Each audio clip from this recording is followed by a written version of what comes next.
يعني انت يا عم جوارديولا، الواحد دلوقتي في الشغل، انا مكمل الشوط، انا نازل الشغل بعد الشوط الاولاني تمام، وخليني قاعد ومكهرب الماتش طول الشوط التاني وانا في الشغل عمال اتفرج على الموبايل، وانت بتقول لي الارتيتا هابي نيو يير.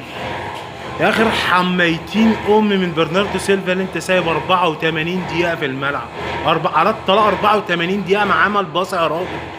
يا نهار ازرق، سابه بيعمل ايه؟ 84 دقيقة جاي الطلاق بعد 84، بتكهرب الماتش ليه؟ ليه؟ يعني انت دوكو رجع ورودري رجع والدنيا بقت حلوه، ليه بتكهرب الماتش وبتصعبه على نفسك وانت عارف ان ده اكتر ملعب هيقرفك؟ الارسنال ذات نفسه متعادل عليه، انت كهرب الماتش كده؟ ايه القرف اللي انت بتعمله يا عم؟ احنا بنتكلم من 2024 على برناردو سيلفا، وهنا في 2026 وانت لسه بتلعبه. ما انت ما شفتش خير من بعد 2024، ما شفتش منه خير، بتلعبه ليه؟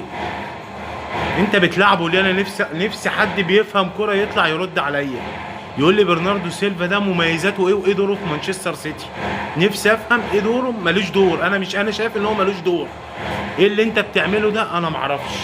بتضيع منك نقط سهله وتيجي في الاخر تقول اللعيبه ومش اللعيبه، واللعيبه عملت اللي عليها. انت ما عملتش اللي عليك، انت ما عملتش اللي عليك. فين ادارتك انت للماتش؟ فين؟ انت سايب تجاني قاعد بره وجاي تنزله في الدقيقه 84؟ انت هتعمل بايه في الدقيقه 84 عقبال ما ينزل وجسمه يسخن؟ اصلا خلاص الماتش خلص، ده لو جسمه سخن اصلا. انت بتتكلم ازاي؟ مين برناردو سيلفا ده يا جدعان؟ يا نهار ازرق، ايه يا جدعان في ايه؟ الدنيا دي كلها شايفه ان برناردو سيلفا لا يصلح، وانت الوحيد اللي شايفه يصلح وعمال تلعبه. انا مش عارف ايه اللي انت بتعمله ده. يعني ما صدقنا ان دوكو رجع والدنيا بقت حلوه ورودري رجع. يعني رودري يرجع من هنا، نيكو جونزاليس يتصاب من هنا، هو ما ينفعش يبقوا الاثنين مع بعض، لا ما ينفعش، مش مكتوبه لهم، مش مشكله.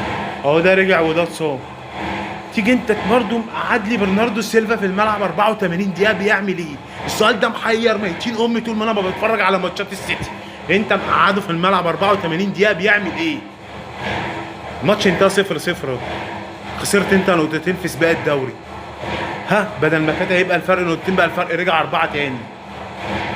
ولسه عندك تشيلسي، ولسه عندك انت بتعمل ايه بس؟ انا مش فاهم. وانت عارف ان الشهرين دول هم حسم الدوري، يعني مفيش تخاذل، مفيش الكلام ده. انا ما اعرفش انت برناردو سيلفا ده عامل لك عمل ولا ايه، ولا واخد عليك وصولات، ولا انا مش فاهم. لاني بص، انا السؤال ده بنام بحلم بيه، نفسي حد يطلع يرد عليا يقول لي برناردو سيلفا ده عامل ايه لجوارديولا عشان يلعبه اساسي.